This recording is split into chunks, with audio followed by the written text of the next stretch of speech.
Hello, everyone. Welcome back to the 21st Century Renaissance Podcast. I'm your host, Dr. Michael Lopiano, and I am joined today by my guest, Claire Mieher. Welcome, Claire. Hello. Hello. Happy to be here. Great, yes.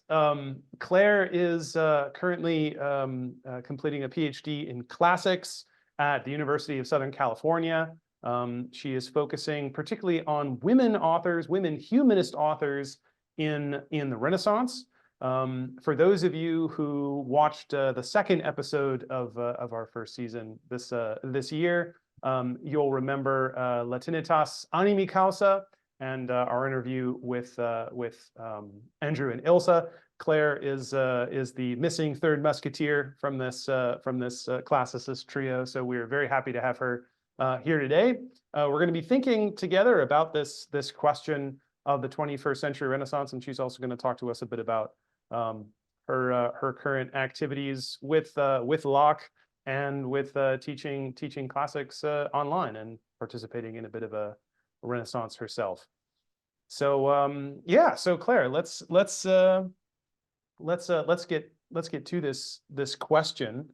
Yeah, is there a 21st century Renaissance happening right now? Yeah, I mean, it's a difficult question to answer, right? I mean, I don't know. I would say there's certainly a change happening. There's a shift happening, I think.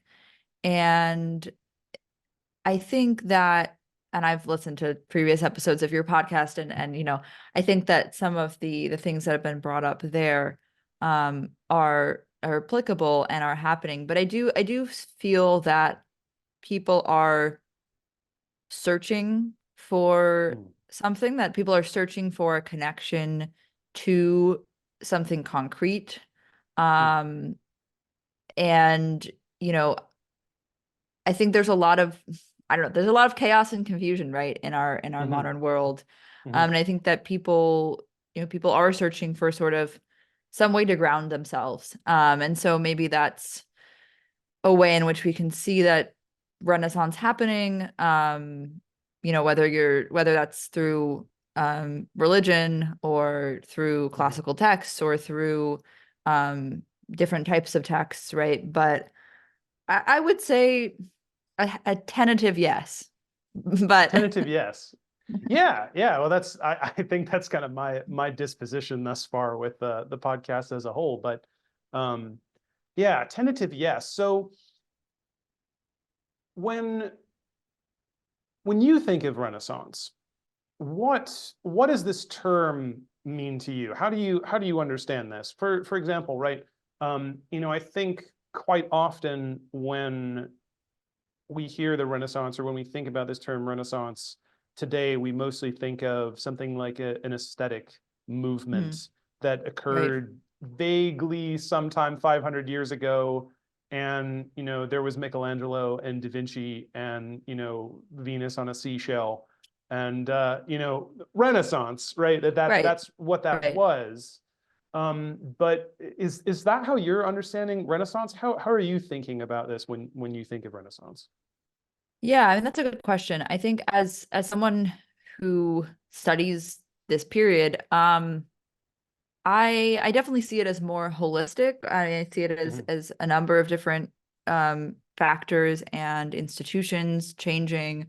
I think from my perspective, I definitely see the literary aspect most strongly, just because that's what I look at. And so if I were to, do a like word association or kind of image association, and when you say Renaissance, I think of, people writing in old books and Poggio Bracciolini finding manuscripts, and that's sort of my image of Renaissance. And then secondary to that for me comes the artistic work, the architecture, right? Sort of changes in the institutions, changes in the church. And that's my bias, right? Because that's what I do, is literature. But I think fundamentally there seems to be, throughout all of this, a paradigm shift in the way of thinking that comes about at this time. And, like, okay, you can go back to the really, like, the 19th century Renaissance scholars, like guys like Burckhardt, and talk about, the veil lifted from people's eyes. And I know a lot of scholars more recently have challenged those sorts of views and seen more of a continuity between, medieval and Renaissance systems of education. And so I don't think that it's this moment, right? Much like we think of maybe the fall of Rome, it doesn't, there's something that happens in 476 that is, Romulus Augustulus being deposed, but it's not that the entire thing shifts in that one moment. But there is this gradual shift that is happening. And, I see it as really are ways of looking at humanity and what humanity is, what the human is, and how that relates to kind of all different aspects of life. Interesting. So, okay, so there's some interesting, one of the things is there's this visual of that you sketch here that I'll comment on, and this concept of thinking about a rearticulation of a paradigm for viewing humanity. So the first thing, right, that sort of struck me when you're describing being in, well, sort of looking back, right? There are these maybe moments after the fact that we look back on and we point to them and say, yes, that was the moment, right? So you use this example of, right, Odoacer deposing, was it Orestes and Romulus Augustulus? Was Orestes the Magister Militum? Believe so. Yeah, I'm not fully like remembering, but yeah. There's like a couple of them. They all weird names. There's like Ricamere, who Yeah. sounds like a late night TV show host from like the 1990s. Ricamere. So okay, so we look back on this moment, right? And I even talk about this, right? I teach some history classes at an online classical education academy, and I've had for the first time I had the opportunity actually to teach history of late antiquity, and this is one of the things that we talked about, right? And it's interesting to go through some of this scholarship and sort of see like, oh wow, there's so much Rome. There's like so much Rome after 476. Oh yeah, absolutely. Yeah. And you look at what Justinian is doing in the 530s, and like nobody told him that the Roman Empire was fell, right? Right. He's I mean, and you get into these questions of also, right, the Eastern Roman Empire. I mean, I think, splitting West and East here is somewhat helpful in that way, that they're still thinking of themselves as being Roman, right? Justinian is certainly thinking of himself as a Roman in that way. Yeah. Right. And he's promulgating, of course, right, the Roman law that will be remembered and studied, right, for 1500 years after his death, that represents the basis for all modern international law, with the exception of, international law, but there are two bases for law codes essentially in the world. One of them is Roman law, which is used by everyone except a few countries in the Middle East, which use Sharia law. But right, Roman law is based on an entirely, Latin Roman set of precepts that were all codified by Justinian. So, to look back on 476 and look at this kind of overthrow of the end of this split, the beginning of, before Justinian's reconquest as a kind of fall of the Roman Empire, it's convenient. You could certainly see why someone like Edward Gibbon, who I think is the first to point to 476, right, would think of this. Although Edward Gibbon himself, I think, continues his whatever 10 volumes of the decline and fall of the Roman Empire. Volume 1 is 476. So it's like 9 more volumes of. Well, he was going to write all the way up until 1453. I think originally there was some plan of him writing all the way up until 1453. I think he went past that though. Wait, unless he didn't make, because I think it like his actual didn't quite make it. Okay, maybe he didn't make it. But I know that there's somebody else finished it, but I know the last, whatever last volume, maybe it was an addendum, but it goes to like the 1580s or something, or the 1590s. I could be totally off on this. No, I'm not aware of this, but seeing editions of this go until the 16th century, which is like way after even the fall of Constantinople. But anyway, Yeah. this example is to illustrate the fact that, you know, we have these moments in history that then much later on we kind of look back and say, ah, yes, well, they were in the midst of this downfall.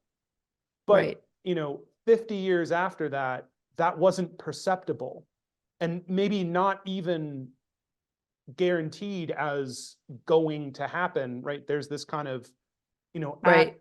in 530, you know, there was a potential future in which the Roman Empire was going to be unified again, just like it was in, you know, the 3rd century crisis, just like it was, you know, with the splitting of the triumvirs with Antony and, Right. you know, Augustus and Lepidus. Is it Lepidus is the other guy? It's Lepidus. Yeah. Lepidus. Yeah, poor Lepidus. He always gets forgotten. He's forgettable. Shakespeare didn't write any plays about Lepidus. That's what I can say. Yeah. So, right. So maybe the Renaissance is something like this too, from a historical perspective. Like, you know, Jakob Burckhardt, who's writing in, I think he published, right, Civilization of the Italian Renaissance, 1860 in Basel, something like that. So yeah, sounds you know, about right. and he talks about the Renaissance. You said, okay, yes, the veil being lifted, but he also talks about, you know, the Italian stepping forth as the firstborn among the sons of modern Europe, which is a Right. wonderfully poetic phrase, but He something has a maybe lot of also those. well, this was back too. You read 19th century histories, it's like, they're just not, you know, they move from being, you know, scholarly and systematic, although they maintain those qualities, but they start to become literature, right? Like, I don't know that historians necessarily, in fact, I would almost be certain that they don't read Edward Gibbon as a source, as a secondary source, as Right. scholarship on the Roman Empire, given that, you know, he's over 200 years old at this point. But now he's like classic literature. Right. And the Right. source for, you know, studying the Enlightenment in the Right. 18th century and Enlightenment perspectives on history. But, you know, people aren't reading him to learn about Rome. Although you'd probably be nice, you know, it'd be enjoyable to do so if you did. You know, Sure. Burckhardt maybe is moving into that realm in the 19th century.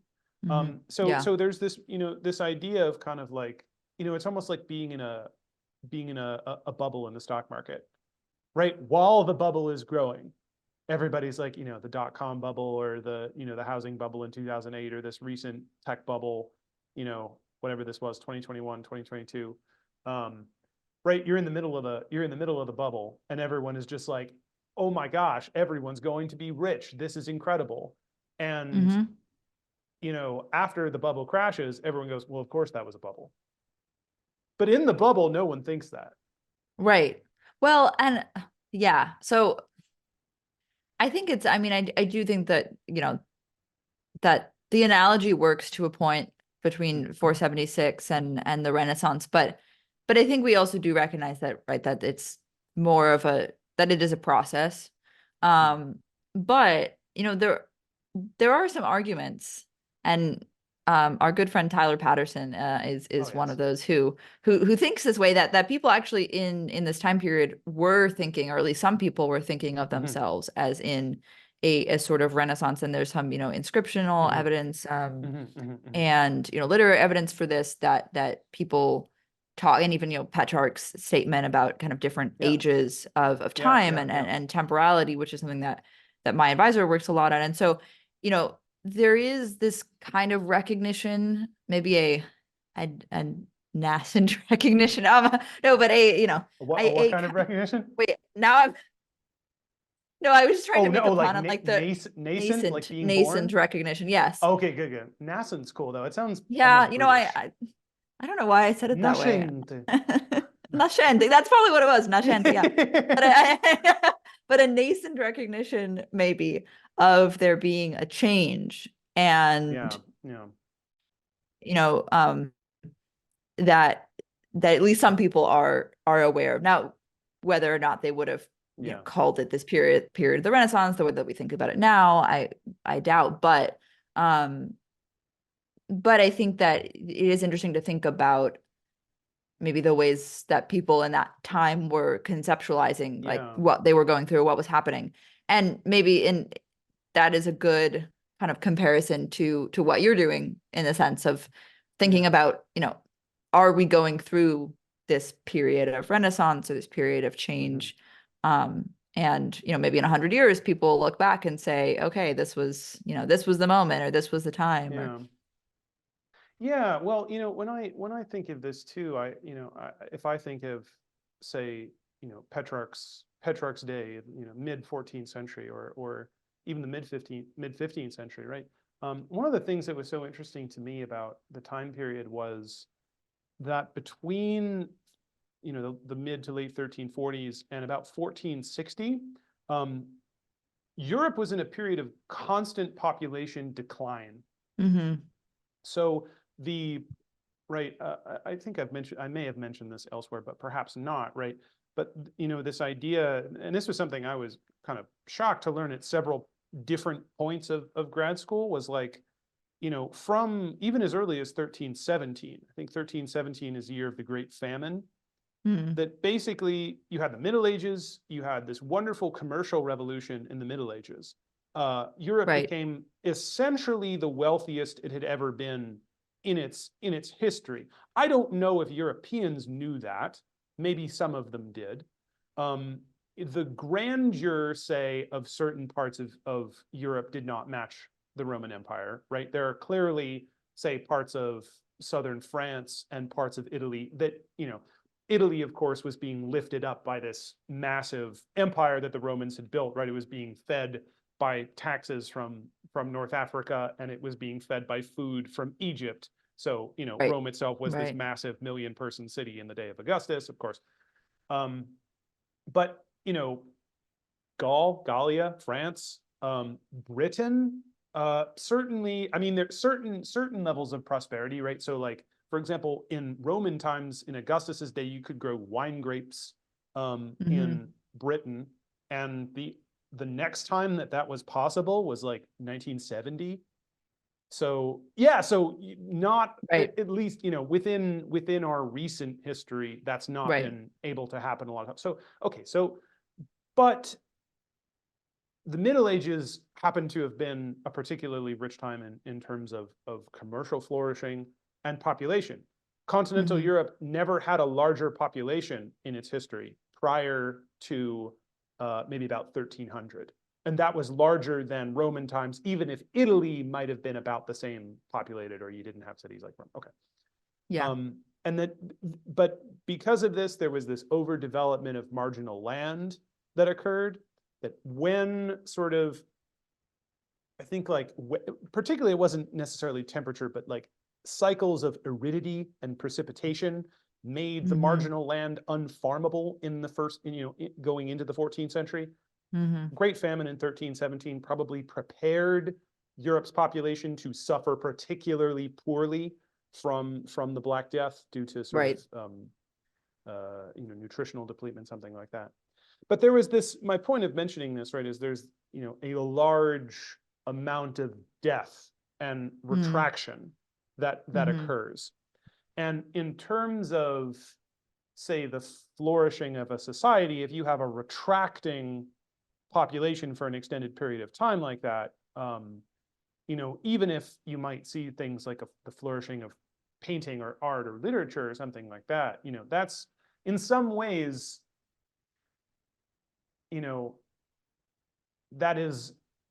there is a contraction of society. It's not at its optimal prosperity if its population is contracting, up to 60% in 150 years. Yeah. So I think, in thinking about this, perhaps something is approaching in the West in that regard, right? Ours might not come as a factor of a kind of the Black Death, but certainly we have, say, we don't know what to do about the kind of child birth rate kind of issue. It hasn't reared its head yet, but there's something about like creating a society that's super prosperous and also being able to structure that in a way that allows the birth rate to actually, replenish itself. Yeah.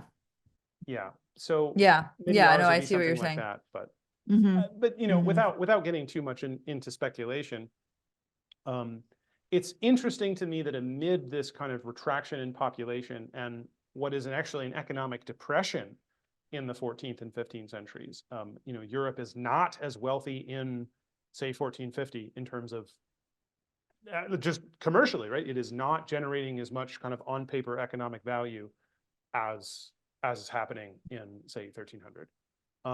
But despite this, we have this idea of a cultural flourishing. And as you mentioned here, and I want to pick this theme back up, a redefinition of an understanding of being human, you said. Yeah. So how do you understand this as a say, I think you said a paradigm shift in understanding being human? I mean, I think that, there's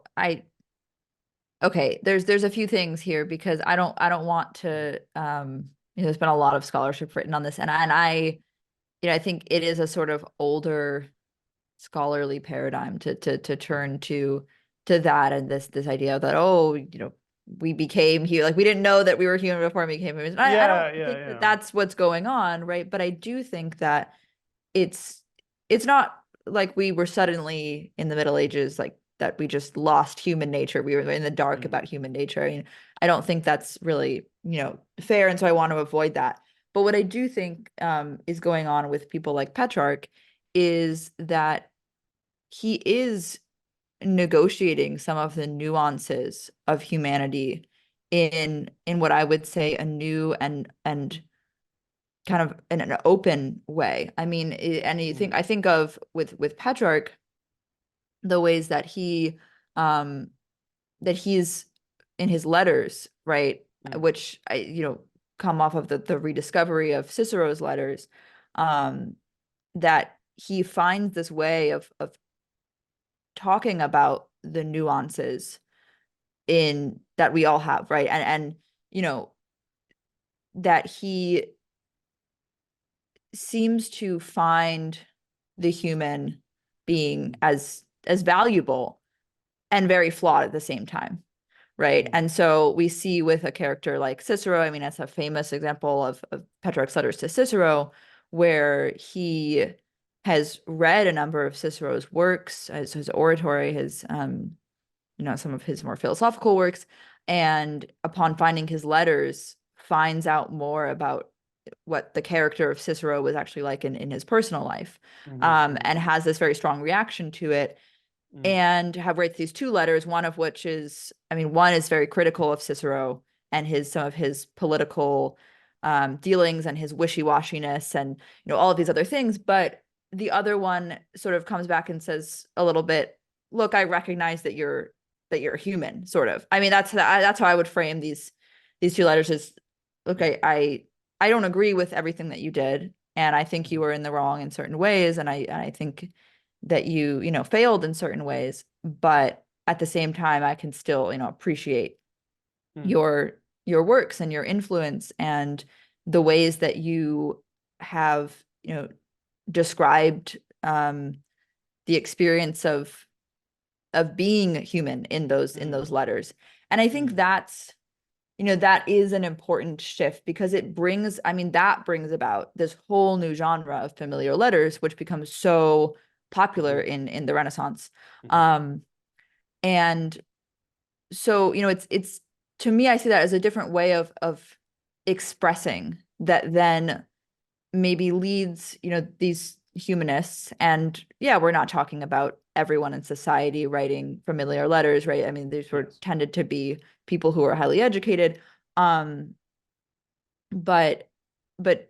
talking about their personal lives, talking about dealings with friends, talking about challenges that they face, right, and using people like Cicero and then later Seneca as a model, and these become stylized, their literature, we have to consider that.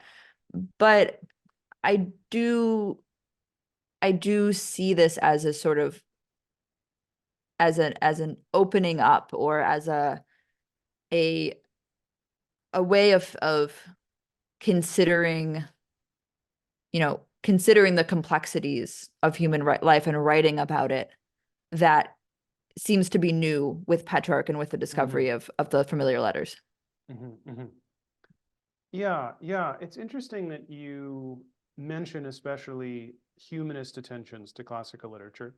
I mean, I know, right, both of us have this, both of us in our graduate school term and focused on Renaissance humanism, but, you know, Renaissance humanism is a bit of an interesting term, right? I mean, without going too much into this, it's, you know, perhaps very often confused with something like secular humanism, as in, you know, there's no God, man is the greatest thing that was ever made, something like that, right? And it's not that, right? It's this, it comes from This is also something I want to talk about. But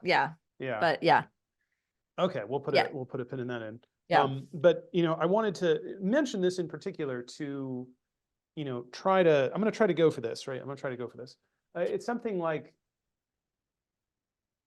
you know, the humanists approached, as far as my understanding, and I want to know your thoughts on this, the humanists seem to have approached literature in a different way, right? Their how is different. And it seems to me that that's what you're getting at a bit with talking about Petrarch's discovery, right? The discovery of the familiar letters and his letters to Cicero, which he wrote. But there is, you know, this was always a tricky question for me, because I was certainly of the opinion, or I had, say, a difficult time, even in graduate seminars, kind of figuring out, well, what really is the difference between what's medieval and what's Renaissance? What is that difference? Especially because, you know, okay, I got to graduate school and, you know, did some manuscript classes and got to see, okay, what are the actual books that were out there and around there? You know, what are the 12th, 13th century manuscripts we have? And it's like, oh yeah, well, you know, there's a ton of Sallust manuscripts. And everybody in the 13th and 14th century is reading Ovid. And you know, everybody knows Virgil. There's a Latin Homer, like Plato's Timaeus is around somewhere. And of course, there's 5,000 million, trillion, bajillion manuscripts of everything to do with Aristotle. So it's not that the Middle Ages are not, they, you know, are reading the class. They're reading the classics. They're definitely they are. It doesn't seem, and this is where you sort of gestured to this, there's this continuity of, well, you know, is there something, there's so much that the Renaissance is actually keeping from the medieval period. We were sort of talking about this a little bit in the realm of Aristotle before we, you know, started recording, but but maybe there's this how, that the humanist how, or the Renaissance how, is different, and maybe somewhat, maybe this is attached to the Studia Humanitatis, of this idea of cultivating humanitas, right? The humanists are called humanists because they are interested, their educational program, their pedagogical ideology, and their broader sort of political and maybe cosmological ideology, I don't know, right, is about cultivating humanitas, is about teaching human beings to be more human. And that involves a different approach to the classics, and that involves a different approach to, say, to schooling, to speaking, and that maybe that kind of how, that different approach is the paradigm shift, not necessarily a what. Right. No, and I agree with that. Yeah, I agree with that. Right. And I think that's something that has been shown, you know, like you're saying, with the different manuscripts and what sorts of resources were available and what people were reading. I mean, of course, you have new manuscripts of certain classics popping up. Like I think I mentioned Poggio already here, but you know, finding Lucretius, right? But those are not being widely read for a very long time. And so that I agree that the shift is not so much in the what, except in maybe certain circles and certain contexts. You know, you do see sort of like an interest in Roman elegy and things like that, and Venice in the later 16th century and things like that, but that it is focused on the how. And I think that's a good way of framing it, because I think people do often think that, oh, people in the Middle Ages weren't reading these texts and they were all rediscovered. And like, no, they had Virgil, they had Ovid, they had Aristotle.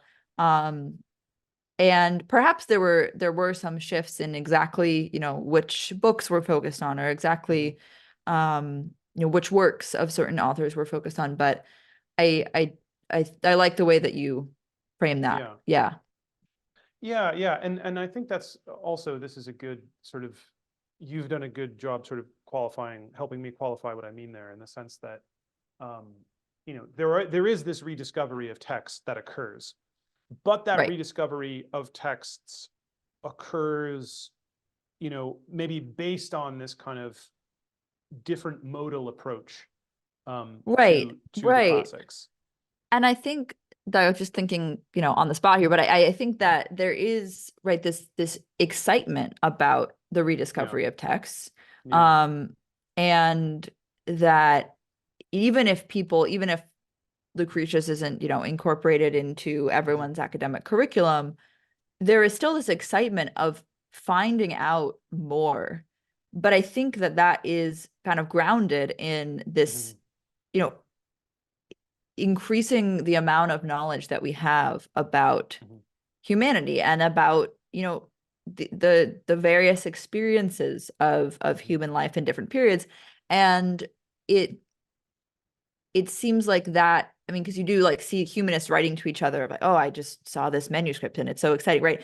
And so this kind of deep and genuine excitement, maybe, and the reason why we associate that with the Renaissance so much is maybe that the shift in the how that then, impels that forward and gets people interested in finding more texts like that. Yeah. Like, one of the things that we mentioned that we've started talking about right before we hopped on recording, right, was this, that I recently was, taking a look at in some of my own reading, was this.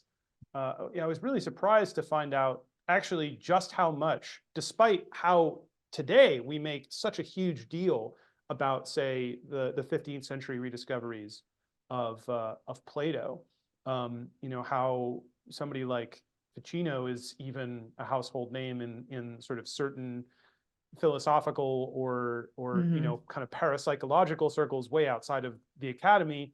I didn't know that, actually. He's actually, so this is one thing I found out from a bookseller. There's in New Haven, Connecticut, right? In New Haven, there is a bookstore called Gray Matter. And they sell, it's just, they take everybody's used academic books, and, it's right there next to Yale. It's right on Yale campus. So they, I'm sure they do well. They're still in business. It's great. I can't go in that store, or I just lost $200. How'd this happen? So I try not to go there too often.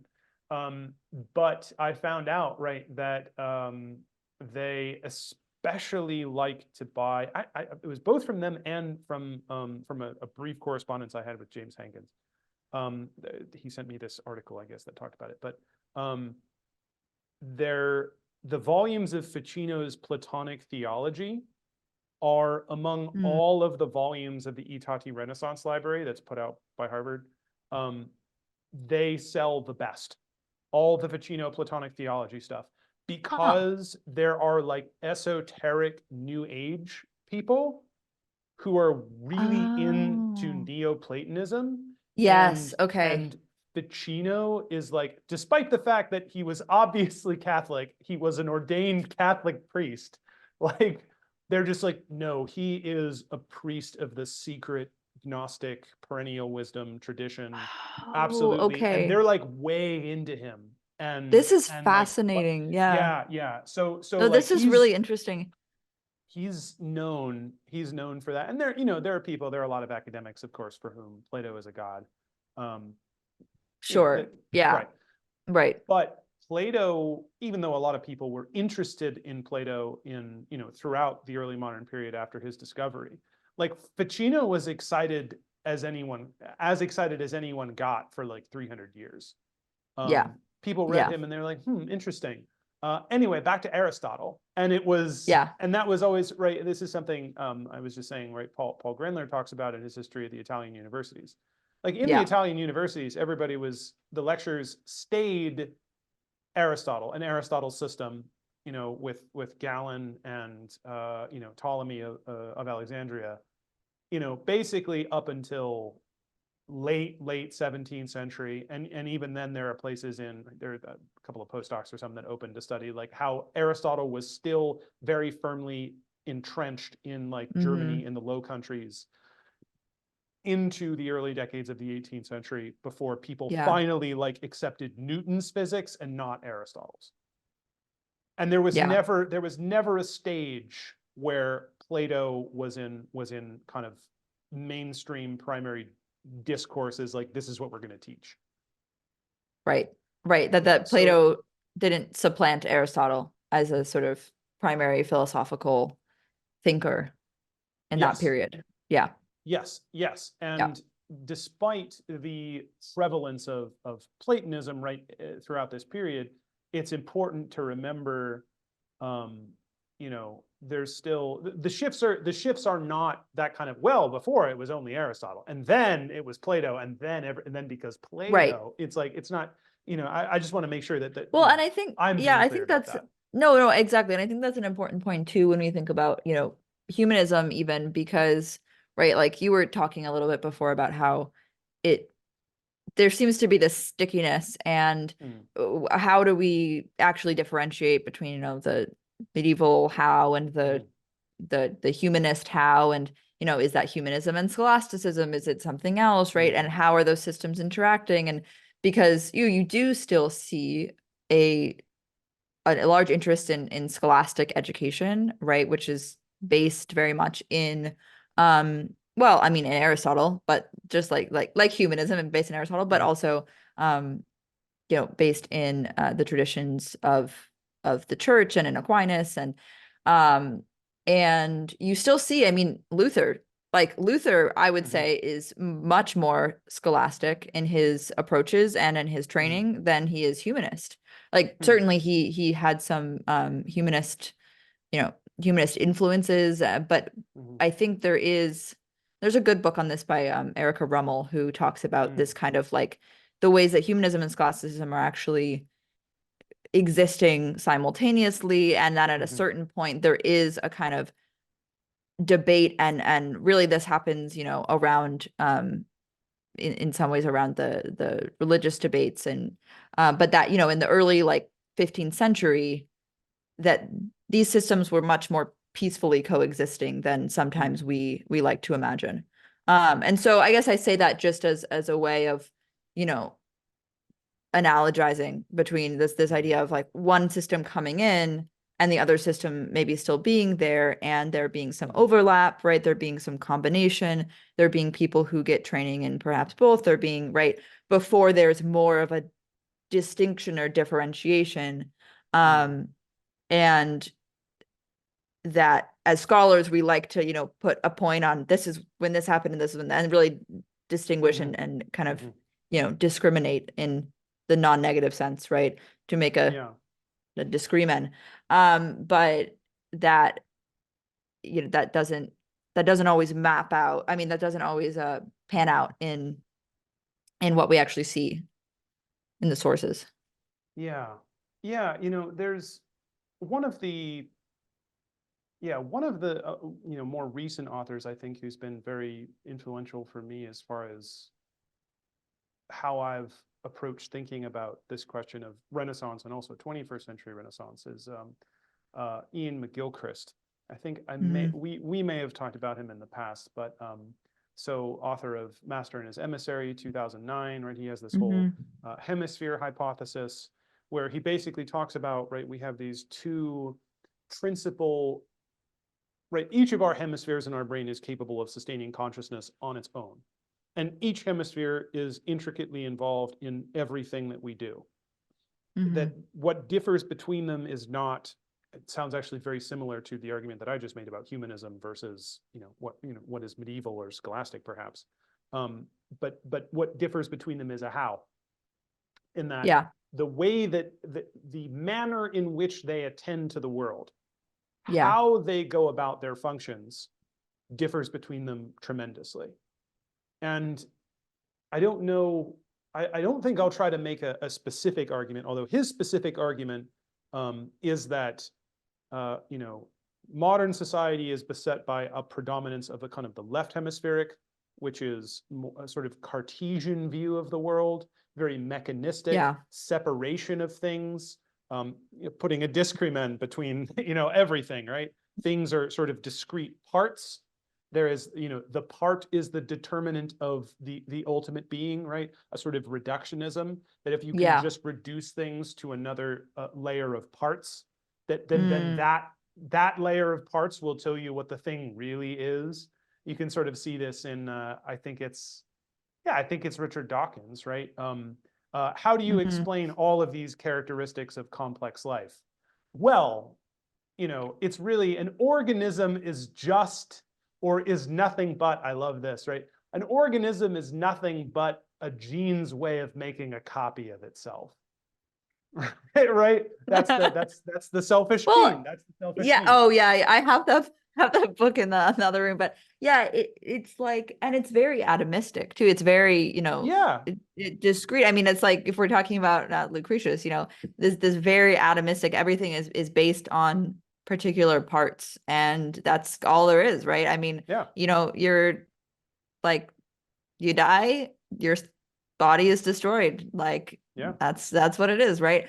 So yes, I do think that that's been kind of the paradigm for the past 400 years for a lot of I mean, and certainly I again, I don't want to generalize, because that's not accurate to know every, it's not that every like person is thinking this, right? And I think with the Renaissance too, it's the same kind of thing, where it's not that every single person is, thinking this way, but there is this shift where, an idea or a sort of how that hasn't been in practice or hasn't been part of the discourse at all or for a long time comes back into the discourse, or comes into the discourse for the first time. And that's where I see like Descartes or like Bacon, and these very atomistic and very utilitarian sort of ways, at least for Bacon, I'm thinking ways of looking at the world. Yeah. So right, specifically, I think it's interesting that you pointed to Lucretius, because that's kind of, when Stephen Greenblatt's book came out, right, The Swerve, and he talked about the rediscovery of Lucretius being what made the world modern, right? A lot of people were up in arms about this. And, okay, there are some problems with that book. But in some real sense, I think he was right about the fact, right? Okay, I don't agree with him in the fact that it's Lucretius that did that, right? Like his argument is, Hojo Bracciolini found Lucretius, and then everything was modern. Everyone decided God was dead, and everything was about materialism. It's like, well, and this is, Ada Palmer's argument, right? Is like, no, if you go look at the manuscripts, like that's absolutely not what the actual material evidence in the manuscript says, that's how 15th century people are reading this. They're just not reading it that way. They're directly saying, this is not Christian. And then they're just like, look, cool vocabulary words in Latin. That's how circling like animus or something like. Something like that. They are not looking at that as like a profound reinterpretation of Epicureanism. Like, they're not doing that. But there is something there I think he's picking up on, and it's like that actually the like you're saying, this kind of atomistic, reductionist, materialist view of, well, let's say of humanity, has in many cases come to predominate in the modern world. Yeah. That is a perspective that maybe there was less of in the 15th century. Yeah. But that's something that has come to predominate. Yeah. Yeah.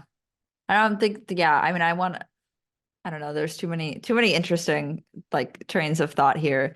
But yeah, but I think that, right, that I agree that it's very difficult to classify these shifts and see where it's like, when did this ideology become prominent, and you know, at one point, because there's always people in every era who are saying things that are against the grain, but at some point it's like there's an idea that people latch onto, and that becomes sort of culturally, you know, important. And I think that, yeah, for the past, you know, several hundred years, for at least the West, that those ideas have had a lot of prominence. And that's where I see, honestly, if we're going back to the original question, that's where I see people actually starting to really question that, to start to question like this hyper materialistic, atomistic view. And so that, yeah, that's what I see going on, is that there's a lot of, now, I mean, you look at what this has kind of turned into in terms of the way we think about the human being, like you were saying, the way we think about humanity.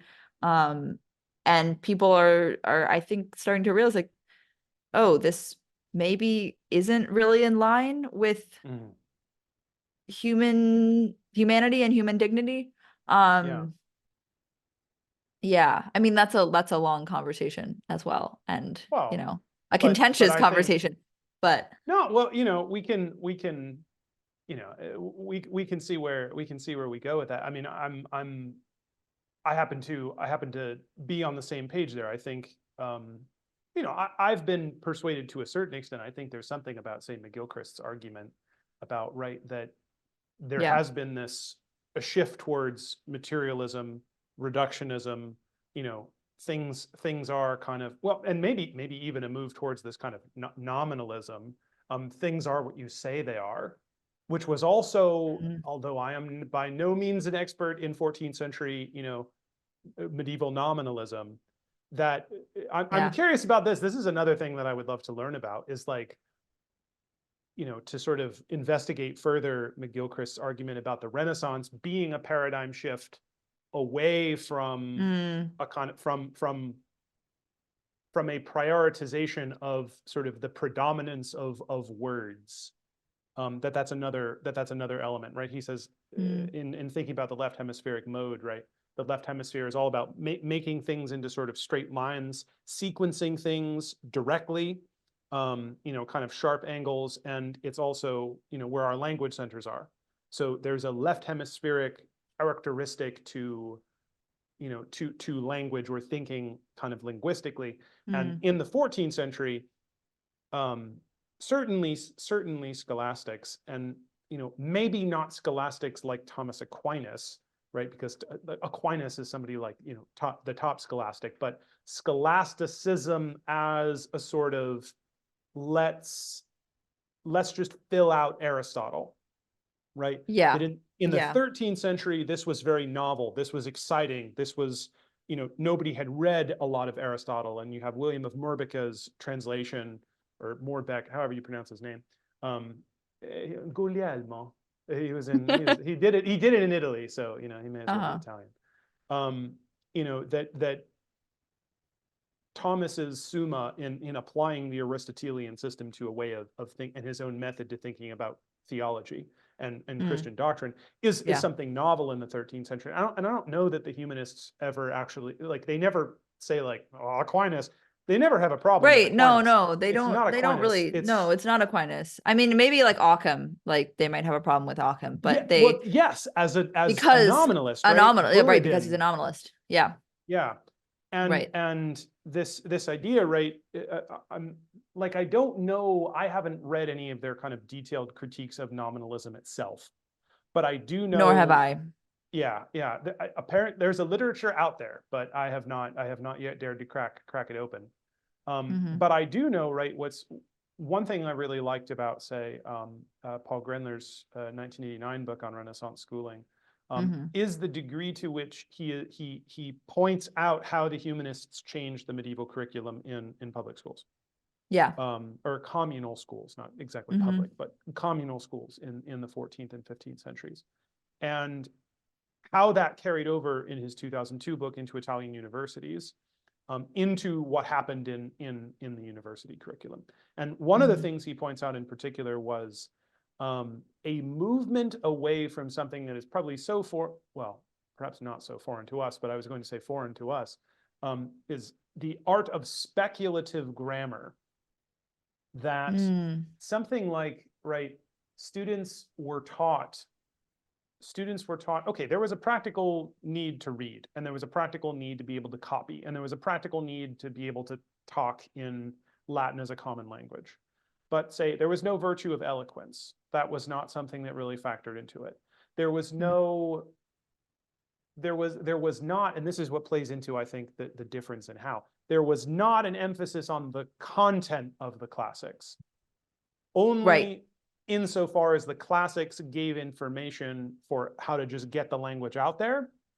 And then for university professors, how to use grammar and the like information about Latin grammar to imply harmonies in the structure of nature by analogy, which one could determine the validity of through medieval disputation and dialectical method. Right. That they believe you could really figure that out. Like if we just had this conversation and we used logic based on, it's like, well, here's this grammatical structure from Sallust.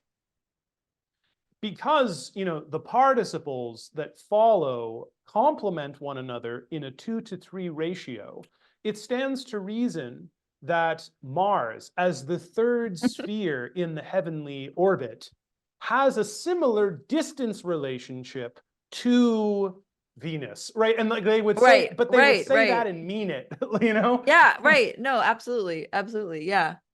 Yeah. No, that's really fascinating. And that, yes, I think that's a good, like, maybe concrete example for the how shifting. Right. And of course the humanists were like, what are you doing? Well, right. And there's also, I mean, it's like you think about, I mean, maybe another good example of this is like someone like Vala, right? Going and I mean, people I think focus on like something like the donation of Constantine as a way of, this maybe early philological treatise or kind of like response to this document that he persuasively shows was forged. But what's interesting, I think, about that is like how he's doing it, right? He's not only doing the philology, he's not only looking at, I mean, he is looking at the words and he's looking at, okay, what's the historical context of this? And we can't just say that this thing means that this thing is accurate just because, we think it's right. Like we can't just use the text as a way to kind of confirm what we want it to confirm, but we have to actually, look at the historical context. We have to look at if that word was being used at the time, or if this even makes sense in the context of the 4th century. But then he also uses this very persuasive, like rhetorical argument. And it's an argument that's really based on human nature. He's like, well, they just wouldn't have done this, right? Constantine just wouldn't have given over all of his land because, right. And so he goes through this kind of argument that, and I think both halves or both parts of that argument are very persuasive. But again, it's like, it's the how there, right? Because anyone could look at that text and the text of the donation of Constantine and pick it apart and analyze it and use it as a way to, support a specific claim. But Vala is really, I mean, he's pushing without and kind of seeking that truth without necessarily having a preconceived idea of what it is. And it's like, I want to qualify that by saying that, he did have his own motives like all of us do, right? Yeah. But there is kind of the shift away from the way of looking at a text and the way of analyzing human nature, right? So yeah. Well, I think that's a great example, right? Because one of the things when I was thinking about humanism and trying to figure out what it was and maybe what this how difference is was exactly this sort of point, right? That Valla is saying, well, he's not, it's important to notice this, right? He's not using logic is involved, but he's not using, rational dialectic. Right. It's not like, whoever made the document and whoever has been reading it has just been like doing the math in their head wrong. They're just like, right. You're in like, we have all of these different ways to prove that this is a fallacy logically, and so I'm going to find one and demonstrate that to you. That's not what he's doing, right? But that would be how you would do that in 13th or 14th century scholastic argumentation. That would be obligatory. And that remains kind of obligatory with a lot of the disputations that happen in universities into, the 17th or 18th century. But that's not what he appeals to. And he does this, what I think is essential about a way of sort of humanist rationale, the mode of humanist reasoning, is to talk about, and he uses this word too, verisimilitudo, right? The plausibility of someone to do something. He does a probabilistic argument with respect to what is known about human behavior. Exactly. That's exactly what it is. Yeah. Yeah, he's like the Roman mores, and this is right. This is what he says too. Roman mores, Roman customs would, like his honor as the emperor would absolutely prohibit him. Like the probability of him deciding to do this would be absolutely unheard of. Astronomically low, right? There is no historical example of this happening. And true, he converts to Christianity, but at no point prior to his conversion to Christianity does he act any differently than any of the Roman emperors would, including, waging civil wars and how he, his nepotism, his sort of like his gratia for the cities and building temples and public monuments and things like that. It's like he acts just like a Roman emperor. So why all of a sudden, after spending his entire life doing that, is he just going to be like, you're going to give half the empire? How do you do that? Like, it's not his property. Right. And that's right. Exactly. And it's sort of, I mean, it's, in a sense, a psychological and sociological basis that he's working from. And then from there, that probabilistic argument that you talked about. So that is, I think, another good example of like a fundamentally different way of approaching this issue. That you just don't see really in the scholastic discourse, right? Yeah, and I think, and this is sort of something I've started to think about now, and a direction I'm kind of going in with some of the I have a Patreon page where I just kind of I put up, there's no real I do like, once a week I kind of write about stuff, and I just kind of use this as a chance to kind of explore some of these ideas on my own. And I've been thinking about going in this direction of thinking about, okay, is there this kind of seed of, say, behavioral psychology that is emerging within the discipline, for example, of history? Because like the humanists are very interested in history as an academic I've been thinking in this direction of, okay, where does psychology as we think about it today come from? Because it's within this realm of, it's in the realm of philosophy that gets treated, again, it's a part of the Aristotle paradigm, right? Everybody who says like, oh, the soul is a combination of two things in the Renaissance. The soul is what Aristotle says it is, and it has the shape of what Aristotle says it has. And somehow that's got to work with what is in the Bible. Whatever's in the Bible, revealed truth, that's a given, axiomatic. Aristotle, we'd like to believe is how everything works. So we're going to just make these things work. And the way we're going to do that is naturally our disputation dialectical method, where we're going to use logic and achieve ultimate truth. Right. Right.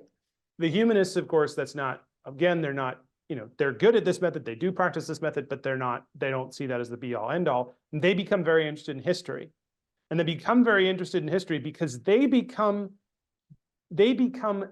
determined to find out actually what the Romans did. They want to know exactly what the Romans did, and they want to teach that to young kids so that they'll be like the Romans. Right. And there's this like, you think about like, okay, like Livy.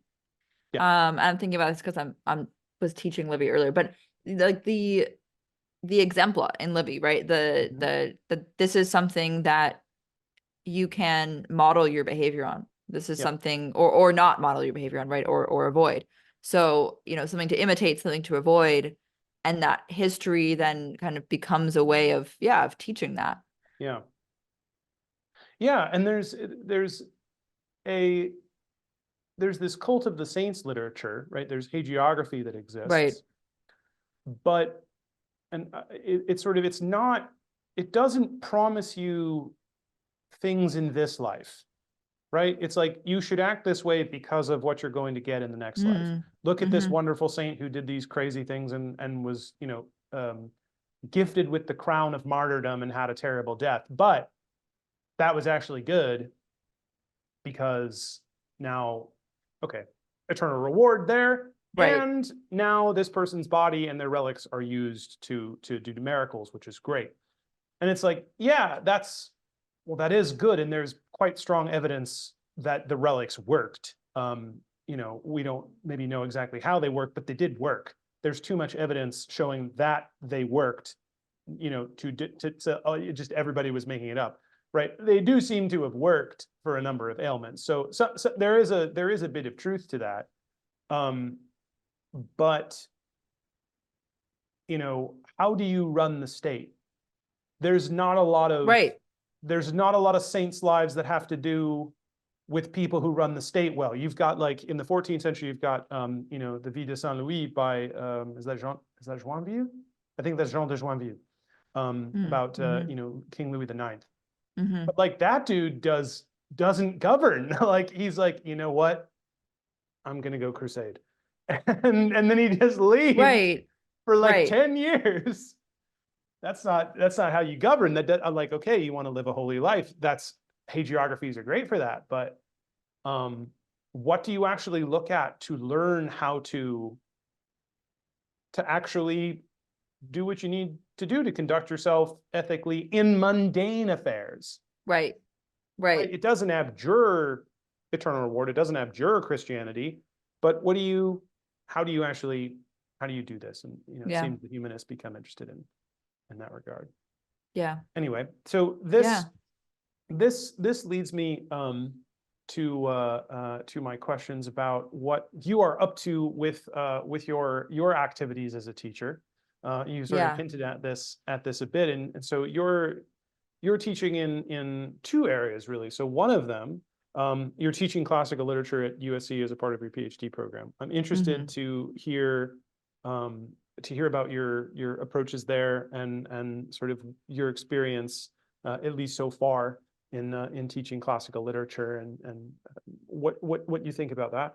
And then the other is to think about ways in which you are giving life to not only ancient Latin by speaking it as a part of Locke, but you've also got some spoken ancient Greek stuff that you are cultivating as well. So what's been your experience so far teaching classical literature? You've spoken about, you've taught some Livy, you've taught some Tacitus. Yes.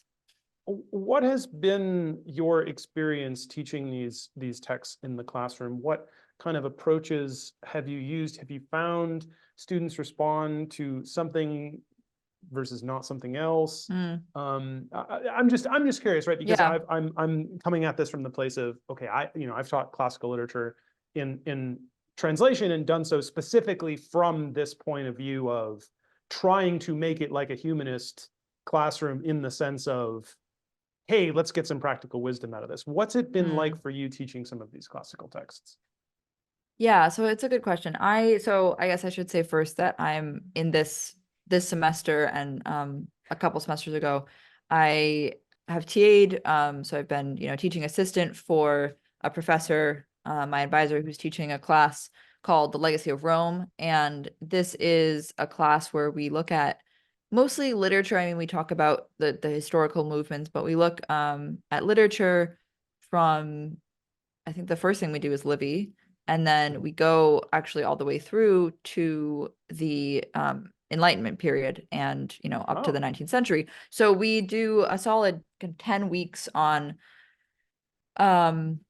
literature from the talking about early Rome. So we do like Romulus and Remus and founding of Rome with Livy, and Aeneas, that's some of the Aeneid. We talk about Cicero, and then we actually go through early Christian Rome.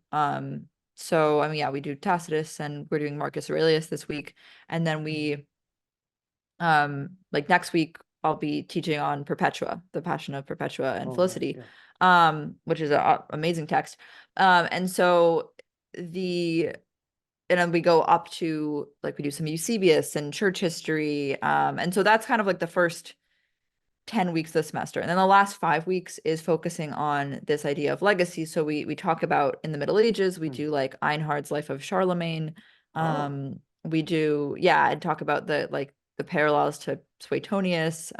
We talk about Petrarch. We do some of Petrarch's letters, and we then use, so I won't list all of the texts that we use, but it's kind of this broad ranging course. And it's meant to, I guess, to give students a sense of, the basics of Roman history and literature, and then also how it is continued and its legacy in later societies. So to answer your first question, I would say that I'm always interested and a little bit surprised at the texts that students find to be really, to resonate with them. Because I love reading like Livy. I'm like, oh yeah, Romulus and Remus, it's fun, it's a myth, right? And you have Aeneas, and you have, right, and Hercules and Cacus, right? But the students don't seem to connect with it as much. And what they do seem to connect with is, so first of all, Cicero's On Obligations, which is a text that we read in the first few weeks, and it is a kind of practical philosophical text, right? It's about how to conduct oneself and how to kind of manage competing obligations, and that's a big one. where and they actually find it really applicable, I think, because they can see, concrete examples of Cicero talking about, you have this obligation to go to court, but your son is sick, and which one is more kind of virtuous and honorable. So that I find interesting, because I mean, it's a relatively difficult text, even though it is practical, in terms of the philosophy. So I'm always surprised that students seem to connect with it and enjoy it. But I guess some of the wisdom there, I think, makes sense. And then I think people, recently we were talking a little before recording about Tacitus's Germania, and it's, an ethnographical text by Tacitus, where he talks about the Germans, not really an eyewitness account. He probably didn't actually see the things that he's talking about. But what I think students connect with there is, differences in culture, and viewing someone else's culture or seeing someone else's culture, and kind of reacting it and comparing it or contrasting it with one's own. And I think that that's something that students in a very kind of, global world can kind of connect with, and seeing some cultural differences, and how those might play out. And also they seem to find it interesting, just that Tacitus describes these different customs, and analyzing what is Tacitus's approach to that? Is he making a commentary on the Romans and Roman conduct? Is he critical of the Germans? And so that's something we talked about today in class, and students seem to be engaged with that. And then I think that, I'm trying to think later, I think that people do like the Petrarch letters. Those are always fun. We do the letters to Cicero, and having read Cicero, I think the students are able to kind of connect with that and also see, some of the ways that Petrarch is responding, and that Petrarch has this emotional reaction to kind of dialoguing with an ancient author. And maybe, at that point in the semester, we're like week 13. And so maybe at that point they've had a similar experience. I don't know, maybe they've read a text and they've thought, oh, I always thought that this author was, it's like sometimes we idolize authors in our minds. And I think sometimes people they're like, oh, I always thought that, Tacitus was the most upstanding man in society. I don't know if anyone actually, is thinking that, but just as an example. And then they find out more about the person, or they find out more, they read the text more thoroughly, and they see that maybe their preconceptions weren't exactly correct. And so they are able to connect with that nuance within a text, and I think have kind of the skills developed to do that by the time they get to Petrarch. And so seeing Petrarch respond to Cicero is something that I think students can relate to in their own reading. Yeah, I hadn't considered that potential applicability of Petrarch's letters, right? Because I've known, especially this moment, right? He's got this moment in particular where he's terribly upset with Cicero for discovering. That's right. Petrarch as a character is all about kind of withdrawing from politics, and he has this experience with Nick, son of Larry, Colla di Rienzo, who has this Roman uprising and is trying to restore the Roman Republic, and then he gets way out of control. And Petrarch at first is like, yeah, New Rome, and then he's like, I do not know you. So he's got this sort of bad taste in his mouth for getting involved in politics, and he's all about, he writes De Vita Solitaria, and he's all about being alone and be outside of the city, enough that you could walk there, in a few hours, if you had to go, but don't live in the actual city and get involved in city politics and all this, only to discover that the way that Cicero dies is by, directly becoming involved in city politics, such that, Mark Antony is like, get rid of this clown.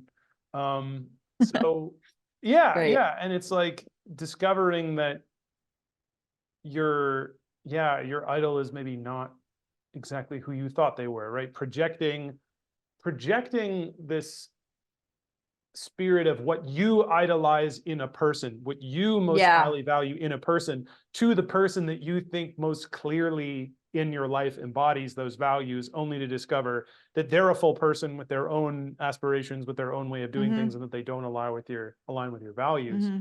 100%, because they're them and you're you.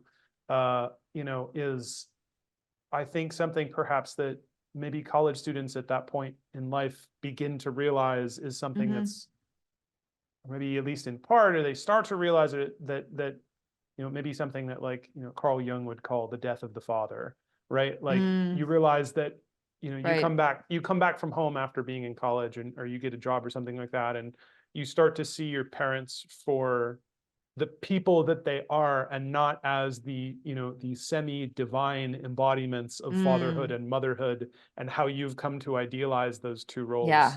No, that's very life. accurate. Yes. Yeah. And I think I went through that, right? In college, I sort of went through that process, and it's, but right, I think it's, not to get too much into the psychology of it, but I think it can be a painful process, or a sort of disorienting process. But disorienting. It's certainly disorienting. But I think that if you get through that, you come out on the other side better, more mature, more sort of it hopefully with a better relationship with your parents, right? Or at least a more kind of realistic relationship with your parents, an adult relationship. And I think in a similar way that when you recognize those texts or people or figures that you idolize, and then, go through that experience of really digging into their work and reading them, and that you have a similar experience there. And then you come out on the other side, both with better, I think, analytical skills and a more mature kind of intellectual acuity, but also, with a better sense of really what humanity is and is all about. And I think that's one of the things that I think is important about these kinds of classes, is that the humanities is about humans. The humanities is it should be, right? It should be about learning about, to a certain extent, ourselves. And, I hope that students come out of the class with maybe a little bit more awareness and knowledge of self, in addition to, improve writing or analytical skills or more knowledge about Rome and literature. Because I think that's an important part of it and one of the things that my advisor who teaches this class emphasizes on the first day is that this is a shift in the how. This is a shift in, how we think about things, because a lot of these students are coming from STEM disciplines, right? They're coming from science and math. And so the shift is really is in the how. And this is something that, even if you forget everything that we learned in this class, all of the content, that hopefully the thing that you take with you is that, that way of thinking about things that will improve your work in any field that you do, and your kind of, interactions with colleagues, but also that will cause you to kind of evaluate, yourself and your own life and your own interactions. So that's one thing I really appreciate about teaching a course like this. Yeah. Well, if a 21st century Renaissance, if whatever in the original Renaissance is happening again, it sounds like it's certainly happening in your classrooms. Well, I will say, right, this doesn't it's sometimes hard to know if it's really happening or not. Yeah. Like, I think there's always a few students every semester who are really engaged and really interested, but you just hope that somewhere down the line, right, someone thinks about it, or that it's affected them in some way, in a positive way. Hopefully. It's like, I think of Christ's parable of the sower, right? It's about planting seeds, and you can cast nothing but good seeds. Sometimes some fall on the path, right? And some fall in good soil, some fall in better soil. But that's what you do, That's right? what you do, right? You just sow them anyway. You sow them anyway. Yeah, sow them anyway. And there's going to be the few that's chosen, right? That are chosen, that get it like that, and then they're just like, whoa, Yeah.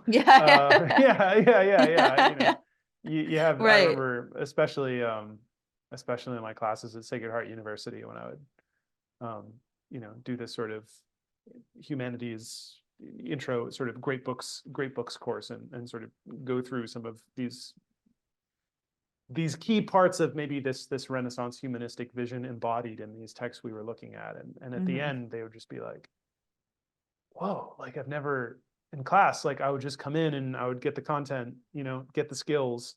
But like, right. you like, when we talk about this in class, we'll end stuff, you'll kind of pose a question, you'll talk about this, we'll talk about this.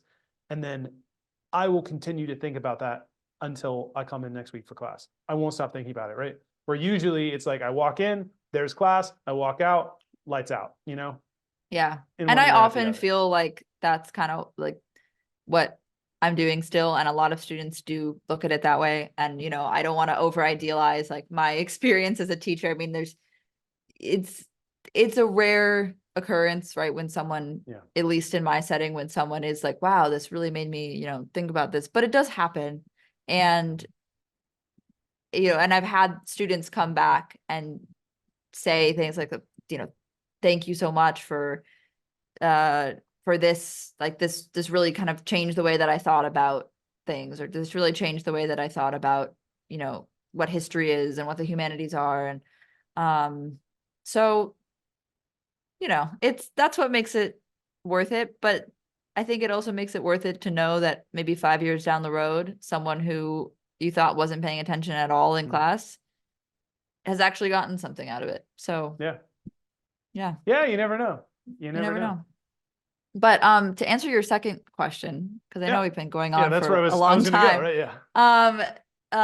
So I think you said in the beginning that I'm involved in Locke with Andrew and Ilsa. So I participate in the podcast. I record episodes in Latin and sometimes in Greek with them. And I'm just recorded one that's a monologue of sorts in Greek that will come out at some point in the future about Plato, Plato's Euthyphro. Nice. So I'm excited for that. But yeah, I would like to do more content creating in Latin and Greek. I have done some work creating what are called embedded readings in Greek in particular, which are kind of a method of reading with different versions of the text that allow you to reach kind of more fluidly and naturally the final text. So you like one version is really simple, the next version you add more, and the third version it's the original text, the authentic text. So it's kind of like pared down a little more and then original. So I've created some of those resources for actually some Greek by one of the women that I've worked on, this woman, Olympia Murata, who was a 16th century humanist who wrote a lot in Greek. And those I put on my website, which is my name. ClaireMieher.com. That's what it is. That's what it is. But I haven't put out a lot of content like that in quite a long time, maybe 2 or 3 years. So I am hoping to actually in the next few months get back into making more content like that.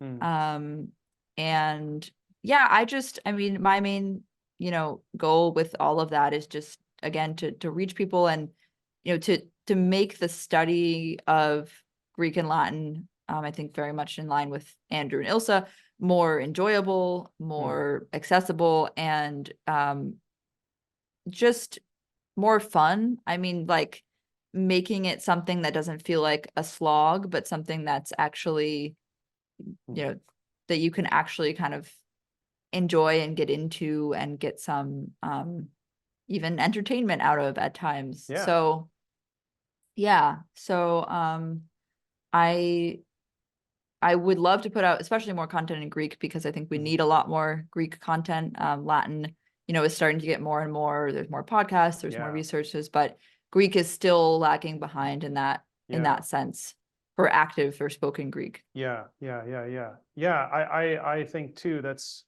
incredibly important, at least in the sense, this is an interesting thing I found out amid this, there's been in classics news, there's the recent news about the successful X-ray / digital reconstruction of the Philodemus text from very exciting.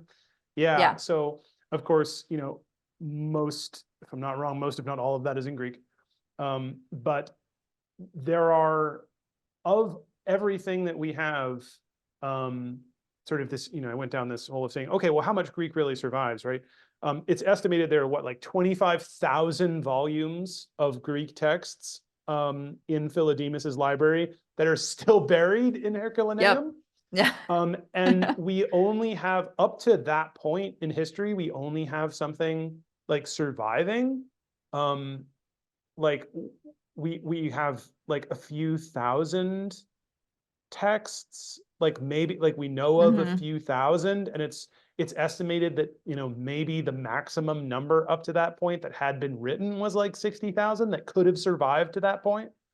So like, Yeah. okay, so in this regard, right, there's a huge treasure trove of new Greek literature that's been discovered that we have no idea what it says yet. But on the other one, right, it's something like everything written up to 300 AD. This was in the same thing I was looking at, right?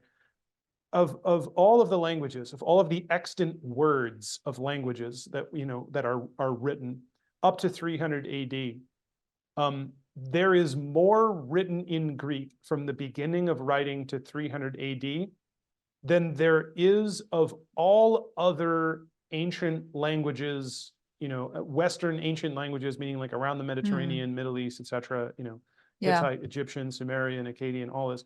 All of these languages up to 300 AD, including Latin, there is more in Greek from just Greek in that period than all of the other ancient languages that we have extant words of, which survive, right, combined. So it's like most of the literature that survives from the ancient world and all of history up to 300 AD is written in Greek. Most of it is untranslated. Most of it is not, right. People don't read. So yes, to be able to find a way to access that rather than by maybe going through the traditional kind of grammar translation ways of doing that, like we figured out that's not the best way to do it. We've got programs. So like, let's, you know, like let's, I know, my sort of like, yeah, we figured out, you know, that's not the best way to do it. So let's create resources to make it easier to do it. Yeah. The more efficient and better and more, you know, enjoyable way, that really helps you to kind of internalize the language. So obviously that's a very challenging, it's a challenging task because none of us are native ancient Greek speakers. And, you know, I know, like, I make mistakes. I'm not perfect. Everyone makes mistakes. So as much as I do want to put out content, I also, and that's part of the reason that I like the embedded readings, is because it allows you to have an authentic text, to find a way to an authentic text, but also make it scaffolded, because it's just, you know, most students, they start out after maybe 2 semesters of Greek, they start reading Plato. And like after 2 semesters of Greek in a university setting where you're just looking at grammar and, you know, translating bits, it's not enough to get you to that level. And I think Andrew actually talked about this, like that, you know, you're at I+7, you're just like way above what is your level of reading, to the extent that it's not helpful really. And so that's like the idea of, I think, embedded reading is still using that resource, which is authentic, but finding a way to get there that is closer to your original level, right? Like the first one is going to be more at where you're at, and then you kind of build on it. But yeah, I mean, you know, if there's anyone listening to this who knows ancient Greek and who does ancient Greek stuff, I think, you know, one of the most awesome things that people can do is just like put stuff out there, put out content. You know, write stuff. Hey, I don't know. Hellenists listening, this is for you. Please come join the team at clairemieher.com. But really, actually, all of you listening, please do come to clairemieher.com and check out the graduate. I was gonna say, please put out Greek content. Put out Greek content. If you know Greek content, if you can put out Greek content, please put out Greek content. I would love to see some Greek content. I love, you know, I know the embedded readings you're talking about, these sort of graduated texts. I do also have a few videos in kind of easier Greek about my pets, my frogs, and my my lizards. So those are also fun, you know, maybe for more kind of more beginner intermediate content. What is it that the frog says in Greek? Does it say kikidi cox kabox? Brekikekex coax coax. Brekikekex kabox kabox. That's what it is. It's coax coax. Yeah, it's from the frogs from Aristophanes. Yeah. the chorus. Yeah. That's right. Yeah, guys. So if you're looking for premium frog-based Greek content, this is your chance. Head on over to clairemieher.com. Do go to clairemieher.com though. Check out the embedded readings. I'm going to check out some of these too because I am also working on building up my Greek. It is not my it is not one of the places I focused on in graduate school, and now I think Greek is really awesome, and now I wish I knew even more Greek. So that's what I'm working on. I will check out some of these graduated readings. And if you're interested, right, please keep an eye peeled for Claire's upcoming video on the Erythro from of Plato in Greek. Even if you don't know what she's saying, right? Well, you could get a translation and then just kind of follow along, but you could definitely do that, right? But this is a rare opportunity to hear someone talk about and perhaps even recite pieces of the one of Plato's dialogues in the original language. And you can also follow Claire through Locke, through Latinitas Animi Causa, with Ilsa and Andrew. And yeah, so be sure to check out the links in the description down below. Claire, thank you so much for a wonderful discussion. This was great fun. Yeah, this was awesome. Thank you for having me.